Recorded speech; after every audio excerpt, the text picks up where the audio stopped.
Hi, I'm Val, and this is my Chunky Junky Journal.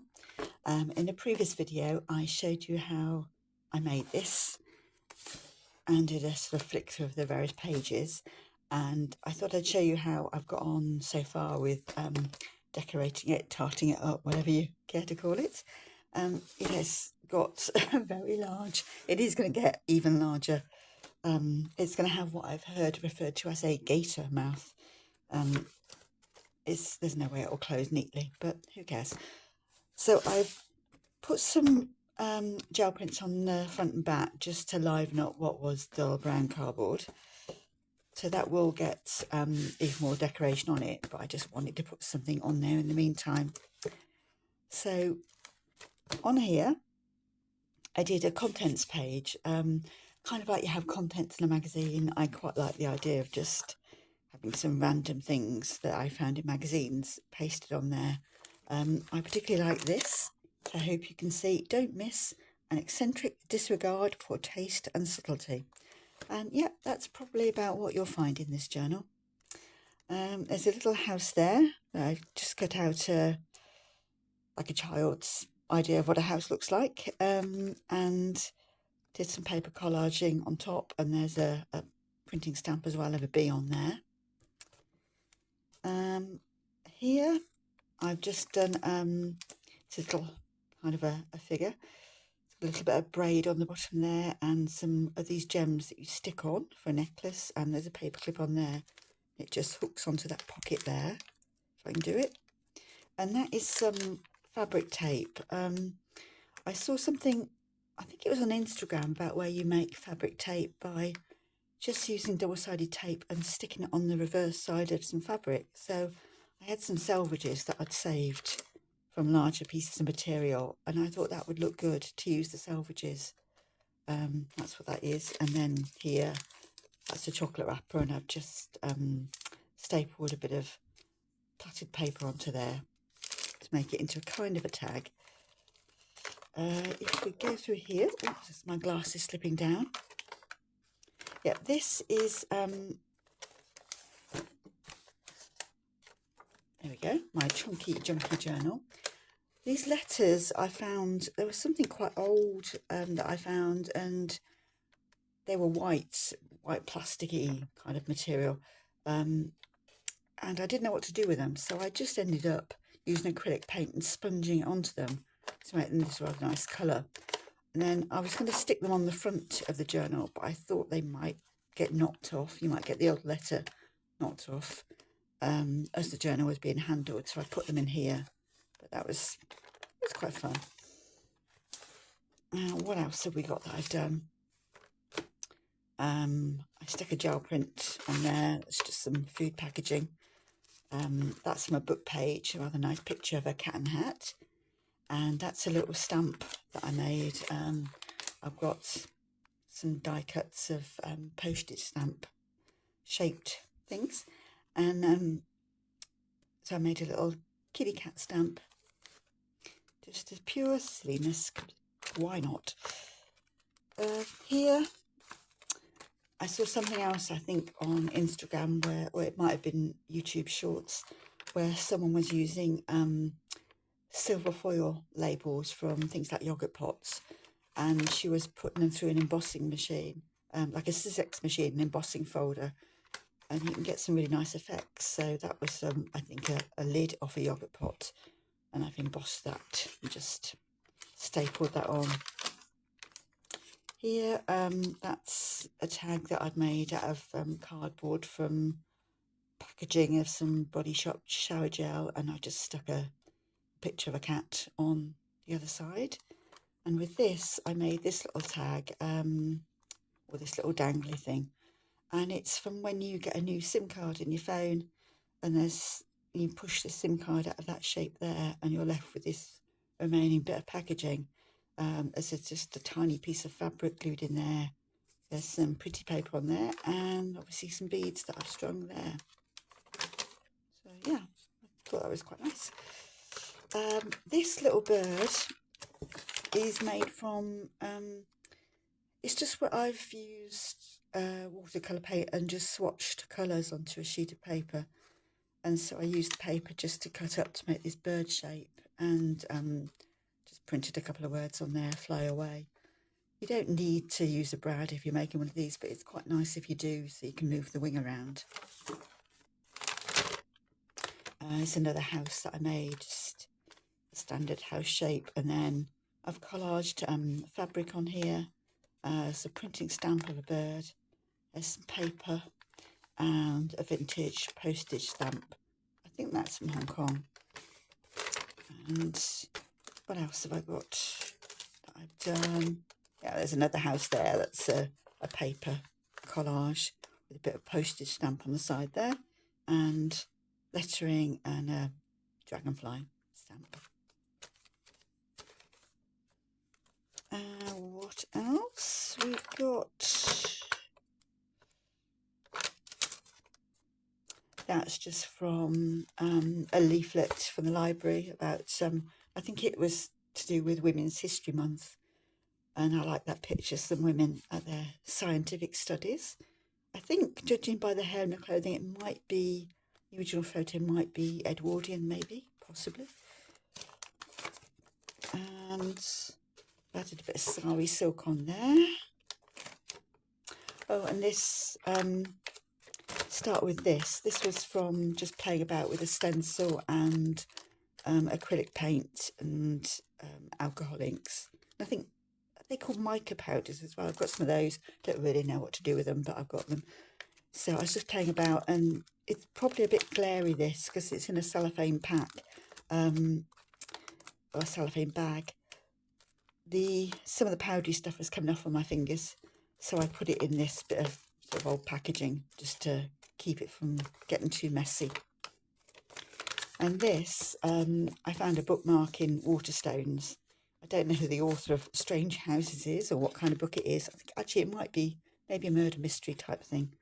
But there's a channel called A Bit of Birdsong. A woman called Lynn, a mixed media artist, does that, and she'd showed how she made some little houses out of paper and she'd painted on them.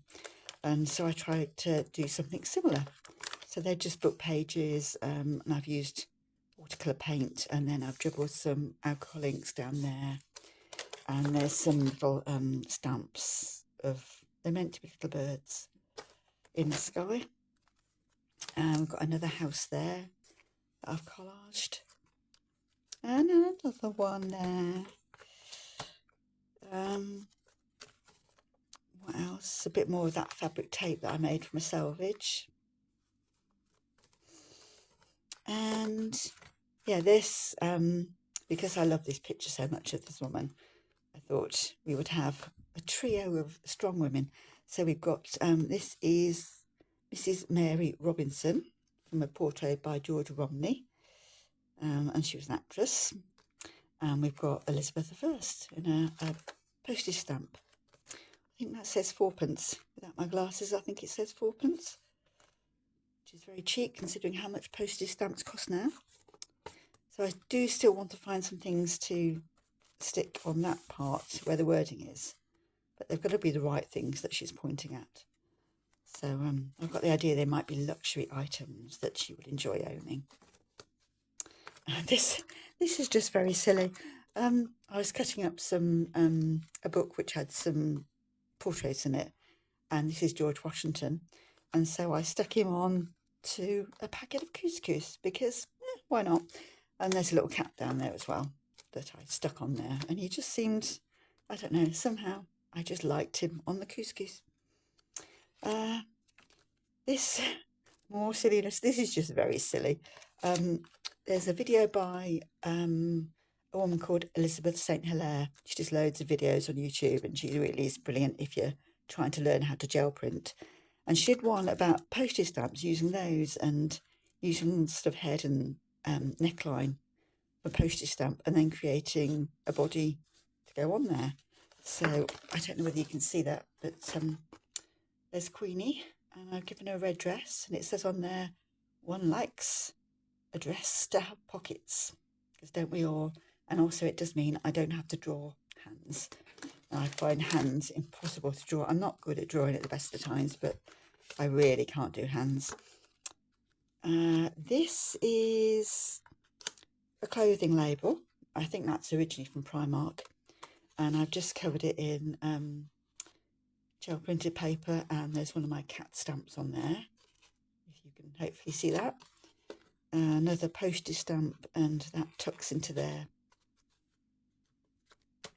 And there we go. I just cut a flower out here, and it's on cardboard, and then it's just one of those little foam, adhesive foam thingy, just to make it stand up from the surface a bit. That is from a packet of falafels, and I've just used paper to cover over the wording on there. And then I found this picture of some cats, which I quite liked, and they seem to fit in that sort of archway. The original photo had them sitting on a boy's head, so that was a flat cap, and then they were on this young lad's head, so presumably they were his cats. I'm not sure if that was in the journal when I showed you last time, but that was just a drawing I did of some flowers. Oh, these are more of these birds where I've done paper collages. So you just make yourself a template of these basic shapes, and then you can just make birds, lots and lots of birds, and use the brads and their wings move around. This that's a printing stamp of some poppies, and I've used red watercolour paint to paint them that nice dramatic colour. That's from how do you say the artist's name? Modigliani? I've probably mangled that word terribly. That was from one of his pictures of a woman. I've given her, she was bare-breasted. I've given her a floral dress. I think those are wallflowers. And it says Dream of Flowers on there. So I thought that was very fitting. She does look like she's asleep. I think in the portrait she's actually standing up, but I thought she did look more like she was having a snooze. This is Gauguin, and I thought that framed very well there. I still need to find a picture to go there, so I can lift that up or put that down. This, again, it's got plastic on it, so it might be a bit glary.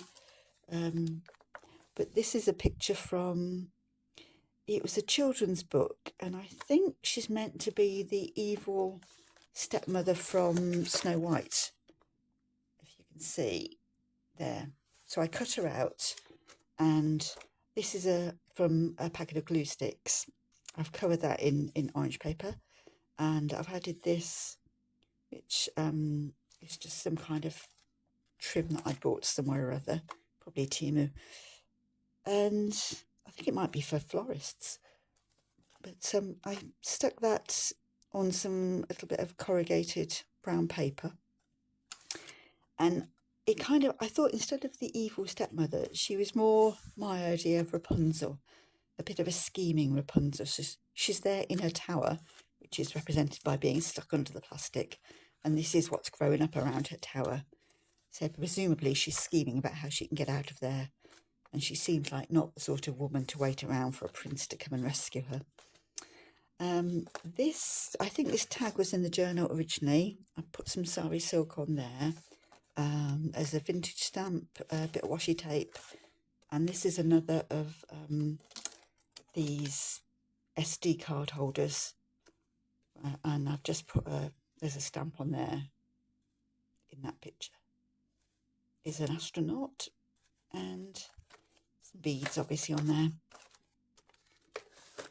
Here are some more of my cat stamps. I particularly like the one who looks rather snooty in his crown and his ermine trimmed robe. And this one is it's a stamp, I think it might be a French one, and I've given her a bright green outfit and a jaunty little hat on her head as well. Why not? Here we have I've painted this, and she's got rather a bouffant hairdo, and I've just put lots of cut out flowers around her. She's got a dress that's made from a gardening magazine, and I wanted her to have these flowers around her head, but the original page, this Rivita wrapper, wasn't tall enough, so I just stuck some card on the back there, because otherwise that would have stuck up and got ripped, because it's quite flimsy magazine paper. So I might add a few more flowers as well, so she can be really abundantly surrounded by flowers. This is from some food packaging, these holes in it, so I wanted to thread something through the holes, and I had this, which is some thin wire. It's got these pretend jewels on it. I thought that looked quite good. We're nearing the end now. Oh, that's just the picture I stuck in of, it's quite shiny, a woman, her cat, and they're looking at the goldfish in the goldfish bowl. Oh, this is a figure I cut from a fashion magazine, and she has got a hat made from, it was a picture on a child's birthday card, and it was an old-fashioned carousel, and it had a roof to it, so I cut the roof off and made that into a hat, and I gave her some printed paper for a skirt. And she's rather fond of chocolate, so she's got bits of chocolate packaging here, and she's got some chocolate bars cut out from a magazine. And as I find more pictures of chocolate, then I will add them. She's also got a chocolate bar in her hand, which is kind of hiding from view. This one over here, picture of some very lovely looking donuts. And I found that wording, teacups and sugar. So I want to make 3 teacups, draw or paint or collage or whatever, 3 teacups that go down the side there. This is another figure cut from a magazine, and this woman with a very ridiculously thin arm. I don't think I even cut that out badly. I think in the photo her arm was really that thin. So hopefully it wasn't, it was just a digitally altered photograph rather than an actual skinny arm. And I've given her a flowery dress from a magazine cover and lots of stuck-on flowers. This is from some, where I bought some satsumas or clementines, whichever. And there's just the net from the packaging. And finally, we get to, that's a chocolate bar wrapper. I eat too much chocolate, clearly. And inside, because I've stapled it on to make a pocket, and inside, this is from where I bought some scissors, and rather than in plastic packaging, they came on this cardboard, and they had these sort of paper ties, the holes in the cardboard, and they had paper ties to tie the scissors to the background, which was really good and cuts down on plastic, obviously. I covered this side over with a gel print, and on the back, these are my party animals. I painted the reverse side of this paper where the holes were, to give them all different coloured eyes. And yeah, just cats having a good time with a few balloons. I might paint those balloons maybe. But yeah, very silly. So that's my Chunky Junky Journal so far. And when I make a bit more progress, I will come back and show you a bit more. So I hope you found that interesting. I hope the audio is okay. If it's not, just put it in the comments and I'll see if I can do anything to improve that. So if you enjoyed that video and you'd like to comment, that'd be brilliant. And if you'd like to give me a thumbs up, that would be good as well. And it'll help other people find this video.